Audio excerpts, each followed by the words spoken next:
Hello everyone, this is Sinema77, horror and cult film lover. I'm back with another video.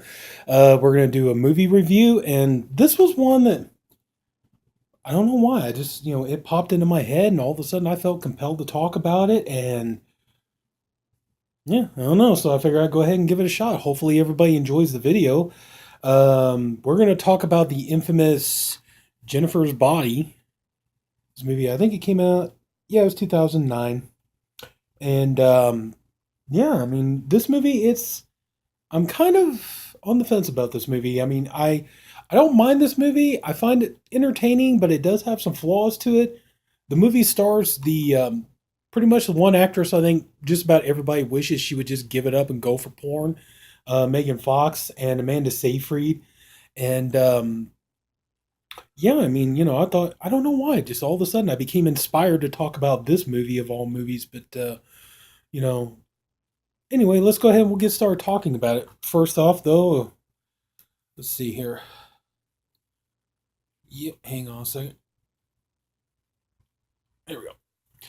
So, anyways, so the movie Jennifer's Body, it's kind of like a horror movie with well, it's not kind of like it is a horror movie, but with comedy in it. And the thing that like I said, I actually don't mind the movie that much, and the reason why I don't mind it is, it definitely to me it feels like a throwback to um, kind of like horror movies of the 80s and things like that. And for one reason, it's like, I think it's Mausoleum, not Mausoleum. Yeah, it's Mausoleum, I think, is the one movie that keeps coming into mind. Basically, the story of a woman who becomes a succubus and lures men to their deaths and things like that. And so, I mean, it's not an entirely new kind of movie. It's a bit more of a more updated take on the storyline. But like I said, the movie is written by Diablo Cody, and who's the director, real quick? Let's see here, Karen Kusama, Karen Kusama. Anyway, so and like I said, the movie does. It's not overall, it's not a bad film, but it has some flaws, and I'll get into that here in just a minute. The story basically is about a girl named Anita, but everybody calls her Needy, and that girl's played by Amanda Seyfried. So so anyway, though, she plays the main character of the movie, and the movie starts off. She's pretty much in like an insane asylum or a mental hospital, and we learn right away that she has superpowers. You know, she's eating. She's eating pretty much nothing but Pop Tarts, and this nurse comes up and she's like, that's all you ever eat. She's like, I like eating it and stuff, and so she turns around, she just stomps the ever loving shit out of this um, this nurse. And then she starts to go into her story, and she talks about how, her name is Anita, but everybody calls her Needy because supposedly her character, that's one thing I don't understand. And that one of the things I thought was kind of flawed in this movie was that her character is supposed to be this very needy, very clingy person. And, you know, um, she's called needy mainly by her friend Jennifer, who, Megan Fox plays. But Amy Sedaris from Strangers with Candy plays her mom. She calls her needy. Her boyfriend calls her needy. And yet she seems like, sorry, it seems like she does pretty well on her own. It seems like she doesn't particularly need much of anybody. She does quite well. She can be by herself. She doesn't need people around all the time. But so anyway, so her and Jennifer, they're the best of friends. And the way it's supposed to kind of play out is that, yeah, Amanda Seyfried, out of the two of them, Amanda Seyfried is supposed to be the ugly one. Um, I stopped basically because I just want you to take a look at her and just like, you be the judge. I mean, do you really think Amanda Seyfried is ugly? Because I have to admit, I don't. I think she's amazingly, stunningly gorgeous.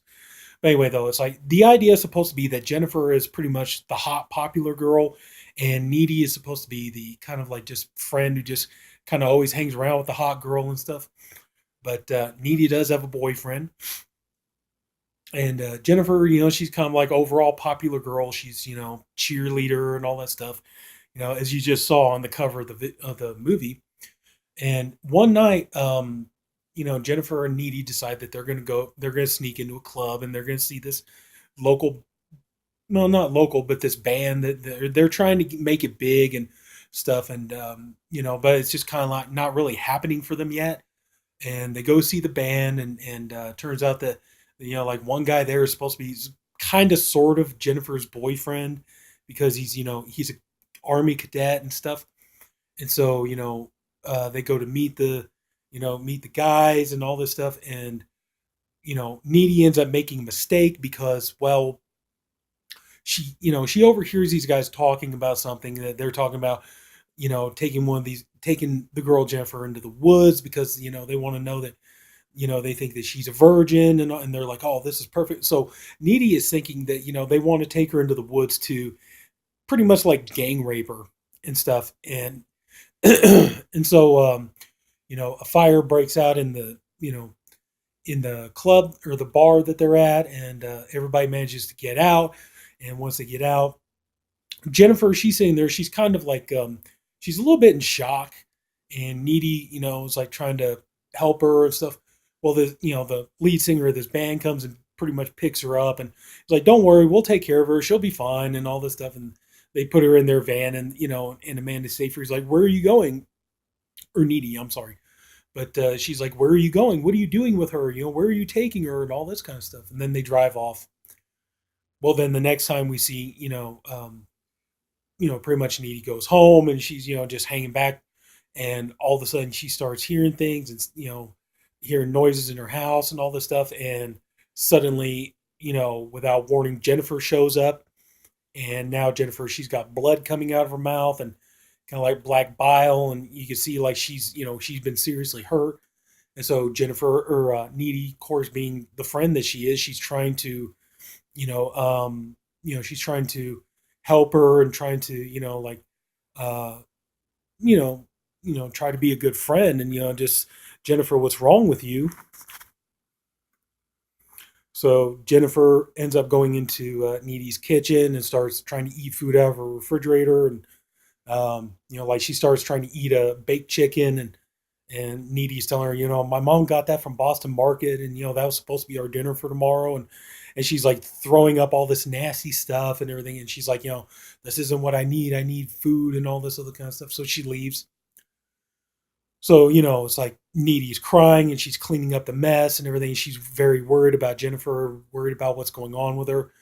Then the next day, she goes to school, and it turns out Jennifer's fine. She looks amazing. She looks great. She looks like her, normal self and all this stuff. And so Needy's kind of like, trying to find out, like, what happened to you? Are you okay? And Jennifer's like, yeah, I'm fine. I feel much better. I got something to eat and everything else, and I feel better again. And so anyway, so Jennifer, she starts, going, kind of looks like she's starting to go a little boy crazy. She starts, asking out, like, there's a guy on the football team. She asks him to go meet her in the woods after school, and so he does. And then we find out that Jennifer is not at all what she used to be, and as a matter of fact, she's a monster. And turns out that she has a taste for human flesh. In the beginning of the movie, you think it's just male flesh, but even at one point in the movie later on where they're fighting and stuff, I may as well go ahead and say spoilers. Spoilers. Okay, still here? Okay. So anyway, so spoilers.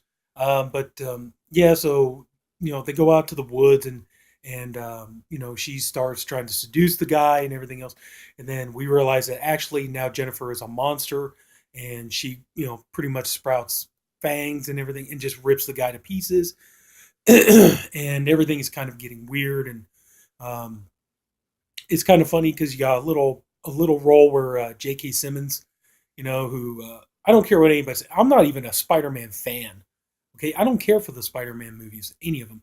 But J.K. Simmons, as the part that he played in those movies, you could not have cast anybody better for that role.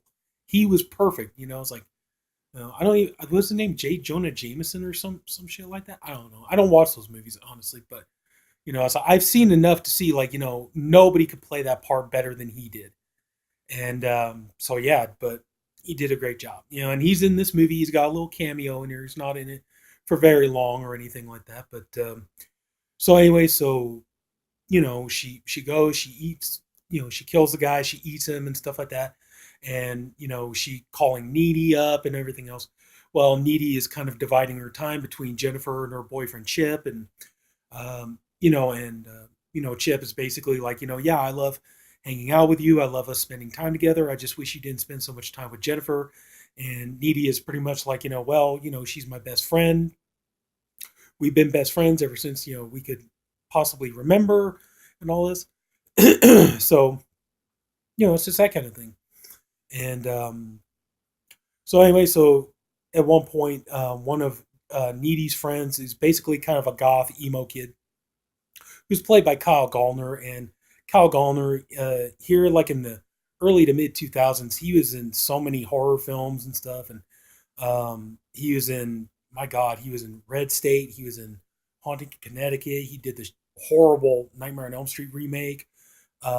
He did an episode of Walking Dead. I mean, this guy's been in so many horror films. The movie Red, he was in that. So yeah, I mean, he's been in a ton of horror films over the years, and and he's in this movie as well. And so he decides he's going to go and ask Jennifer out. Well, Jennifer, she's kind of looking a little peaked, if you want to say it that way. She looks a little run down and stuff, and so he goes and he tries to ask her out, and then she's like, what about this, and so he's like, why don't we get together and stuff, and he's like, okay, and so uh, so Chip is kind of like, wow, is she gonna go out with him? And just surprised, she didn't. He doesn't exactly strike me like the kind of guy she would go for.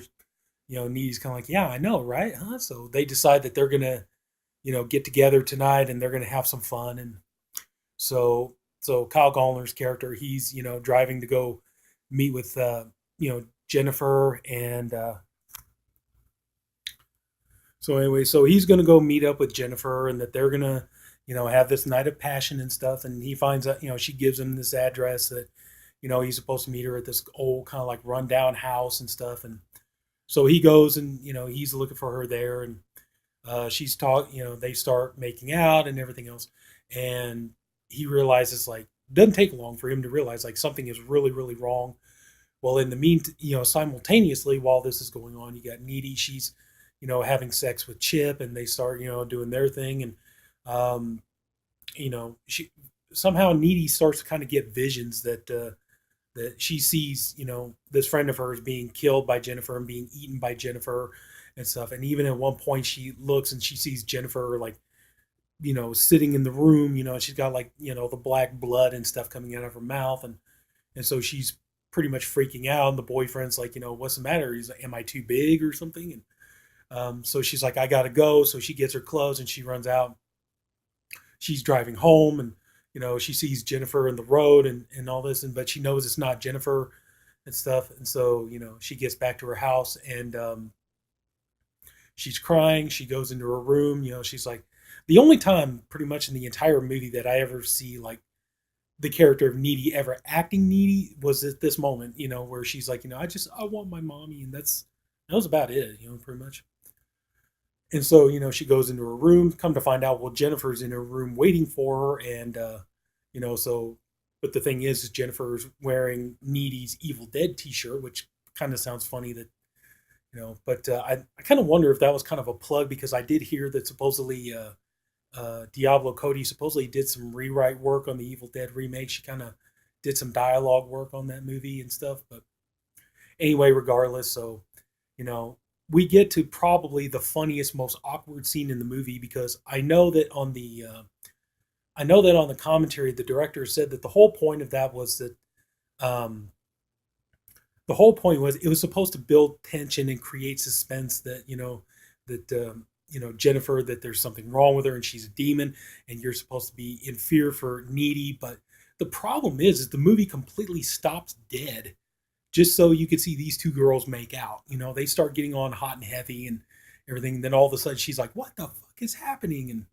And then basically Jennifer explains that what really happened to her was these guys in the band, they took her out to the middle of nowhere, and they explained to her that they're going to sacrifice her to Satan because their band just isn't doing very well and things like that. So, they figured the only way to do this is, they got to sacrifice her, and that's the only way it's going to work. And I know Megan Fox really does not get a lot of props for acting. But this is like the one scene I honestly thought she did a decent job at was, where she's crying and begging and pleading for her life. She's begging them not to kill her. She's telling them, I'll help you out. I can do this for you. I can do that for you. Please, you don't have to kill me. I can do other things. And they're explaining like, look, it's like we tried this and that, and but Satan is our only chance if we're ever going to make it big. So, and at one point she's like, please, please, I'm so scared. Don't kill me and all this stuff. And then the guy, the singer of the band, I think he's played by Adam Brody. He asks her, "What's your name?" And he's all like, then for just the tiniest, briefest second, Jennifer thinks that there might be a tiny glimmer of hope that they won't kill her because he's saying these nice things to her. But then you realize like he's just making fun of her, and he's quoting lyrics from the song, 8675309, Jenny, and so it's like it's kind of like that was like the one part of the movie I really did feel like I got to give it up to Megan Fox. Normally I wouldn't, but honestly I think she did a really good job on that part. She did pretty well. Um, and then they end up killing her and stuff. But apparently, like this ritual did not go the way it was supposed to, and rather than die, she ended up basically being possessed by a succubus, a demon, and so basically now her whole thing is she needs to, you know, kill men and eat their flesh and stuff to, to survive and everything. And so now you go back to Needy, who she's really kind of she's kind of like stuck because she doesn't know what to do. And then we get into the basically we kind of get to the part of the movie that I really had the most problem with was that you have Needy. She knows that Jennifer has this habit of killing men and eating their flesh and stuff like that. So it's like, just to me personally, it seemed like, well, she's got a boyfriend, and there is a chance that Jennifer could lure him in to try to kill him, and rather than try to keep him close to her and protect him, and even if he doesn't 100% believe her or thinks that she's crazy, you think that she would kind of keep him close by so she could, keep him out of harm's way.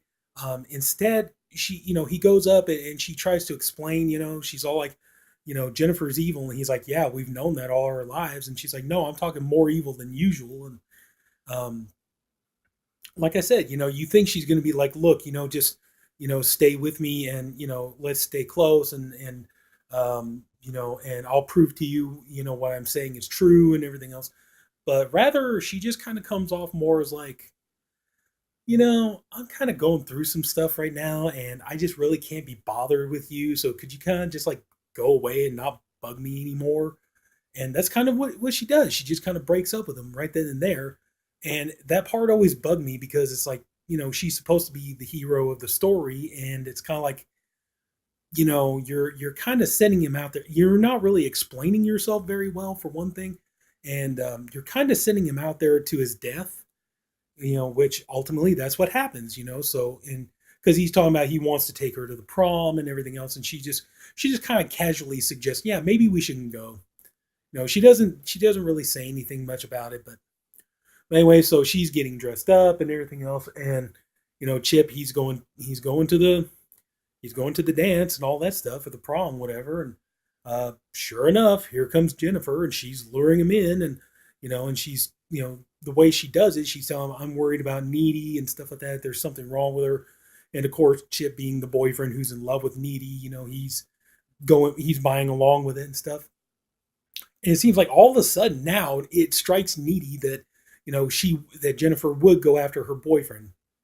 And it's just, to me, that was like a really bad fault in the writing and stuff. And so by the time she gets there, pretty much Chip is already, she's already chewed him up and everything else. And then, you know, Jennifer and Needy, they fight and everything else. And, um, you know, and then Jennifer gets away, Needy tries to console Chip, but he's already dead pretty much. And so anyway, so yeah, kind of like Needy really kind of does drop the ball in terms of being the female hero of the movie, in my opinion. Just like I said, you think that she would have, I mean, it's kind of like, look like Nancy Thompson in Nightmare on Elm Street. That's kind of how you do this sort of thing right. It's like she tries to keep her friends close, keep her boyfriend close, keep her family close, because she wants to try to, fight for them and protect them and stuff like that. Where Needy here is just kind of like, yeah, I'm kind of going through some stuff. Could you just kind of like go away? I don't really want to be bothered with you right now. So yeah, that kind of just really fails to me. It does. But so then there's um, and then at one point, Needy's fighting with Jennifer and stuff. And Jennifer's like, I'm going to eat you alive and all this stuff. And she's all, I thought you only kill boys. And she's like, I go both ways. And, so she fights her out. But, Jennifer gets away. So later on, Jennifer's in her room. You can see she's starting to deteriorate and she needs to get another victim. Well, Needy busts through the window and they fight and all this other kind of stuff. And she's saying something like, like you get all your murder weapons at Home Depot and stuff like that. So they're fighting and everything. And ultimately, Jennifer is killed, but, basically the demon that was in Jennifer now somehow it gets into Needy. I believe she bites her. I'm sorry, it's been a little while since I've last seen the movie, but, so I believe she bites her and now she's got the demonic powers and stuff that, Jennifer had. And at the end of the movie, we see that you know, um, Needy's going to go out, and she gets out of the asylum, and she's going out for revenge and stuff like that. And of all the people, cool little cameo by Lance Henriksen. She gets in a car. He's the one driving the car, and so she goes and during the end credits, we see her, Needy going in and pretty much just wiping out this band that was the ones that sacrificed Jennifer and stuff like that, and it's all blood and carnage and stuff like that. So I mean, I know the idea is like this is meant to be kind of a really pro female movie, but I just feel like it really fell flat in certain ways. And like I said, just kind of like you got this character here that everybody calls needy, and it's like she seems like she couldn't be more independent if she tried. Like I said, the only time in the movie she even seems like she's needy or anything like that is when she says that she wants her mom. And it's like, if anything else, it seems like all these characters, her boyfriend or Jennifer or her mom, or it seems like all the people that call her needy, they're the ones who are like more dependent on her than she is on them. And I just thought that that was really flawed to sit there and just have when rather than try to explain herself to her boyfriend and tell him that I need you to stay close with me and everything else until we get this problem, and we take down Jennifer and stuff like that. Rather than trying to get him on her side, she's basically just like, go away, just kind of like, yeah, you're kind of a inconvenience to me right now. I got shit I'm dealing with, so just kind of go away. um but the acting, like I said, Megan Fox, I mean, it's not great, but I do think that that part where they're about to sacrifice her, I think she did a really good job. I think that was probably her best performance there. Amanda Seyfried, I've always liked her, not just because she's good looking, but she is a good actress. I've liked her for years. I liked her when she was on Big Love. I liked her in all, other movies too and everything else. So Amanda Seyfried, I've always thought she was a good, solid actress. So yeah, but yeah, I just kind of like, I just felt that like, this is just my personal take on it, just my little personal opinion. But I think that, one thing that kind of really hurts this movie is like when Diablo Cody was writing the movie, I think she was really like more so focused on her dialogue becoming memorable. Like she wanted to create catchphrases, she wanted to create memorable lines that people will be quoting for years to come. It's like, and that's the thing, it's like, like Quentin Tarantino, people quote a lot of his dialogue and stuff, or Kevin Smith or somebody like that. But it's like, this really like, I hate to say it, but it kind of really smacks of effort that she's really trying. She's wanting this stuff to become like, like popular pop culture references and stuff like that. And, you know, and there are moments like too, you could tell, because I mean, Diablo Cody never denied she was before she ever got into, writing movies and stuff, she was she was a stripper and stuff. And a lot of the dialogue, on here is like, it sounds like something a stripper would say to their clients. It's like at one point Jennifer goes up and she grabs Kyle Gallner's batch, and she's telling him, hey, nice hardware, Ace. Or like she's with this guy and she's like, oh, you're giving me such a wetty and stuff like that. And it's like you could tell she's like trying to get this out there to try to make it be popular and everything else. And some of it, the dialogue really does come off as pretty damn cringy after, in certain places. It's like at the beginning of the movie, it's like, you see Needy is sitting in the stands, Jennifer is doing cheerleading and all that stuff, and they're just waving to each other. And this girl behind her says, "You two are lesbi gay." And it's just all like, that's not, I know that's one of those things you probably thought it was clever when you wrote it, but it's really not, because it's like, anybody with half a brain knows that, lesbian and gay, there is a connection. So you don't really need to, break up and combine the two words. It's like, I think most people know that lesbian and gay are connected to each other. So, but I do feel kind of like that was a big thing, or like when they're trying to get out of the club, she's all like, let's going out a window. They call it the snatch hatch and stuff like that. So it's just kind of, I just kind of felt like, her attention was kind of focused more on, trying to write dialogue that was going to be so memorable, and all this dialogue, people would be quoting it for years to come and stuff, where it's kind of like, no, it's really not. And, and some of the humor does kind of fall flat. And, and like I said, I think the plot does suffer for it because, like I said, because Needy is meant to be the female hero of the movie, but, she, pretty much in a roundabout way, she just kind of like casually tells her boyfriend, kind of like, yeah, you need to go away. I can't be bothered with you.